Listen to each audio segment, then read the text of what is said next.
Now, to go back to the early history, how it became and so on, because the harbour was always there. Murphy always thought the city had a control over it until I got appointed at that particular time. But actually, who kept an eye on the harbour in the early days before I came around, really it was a group of Water Street merchants, which were the local businessmen.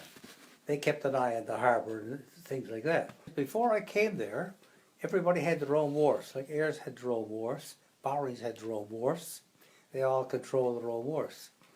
And when I came in and finally was given the instructions about how to run the thing, I called them all together and said, you know, we're now in control of the port.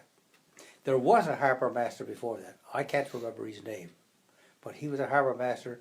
I think he was sort of appointed by a group of local businessmen or Water Street merchants to keep an eye on the port and report to him. Who really ran the harbour was the coastal boat service, because they were going around the island all the time and they were coming in and going out as they wanted. They were pretty well running it, but a group of businessmen got together and they would keep an eye on the port from that point of view. A group of local business merchants or Water Street merchants as they were called. When I eventually got appointed and so on, after settling down, I called a meeting with the coastal division and I said, we run the harbour. You don't run the harbour anymore. You tell us when you're going out and when you're coming in. But when I got appointed, it was officially that the federal government were taking over all the ports, the 11 ports, I think there was 11 or 13 national ports in Canada. And the federal government stepped in at that time.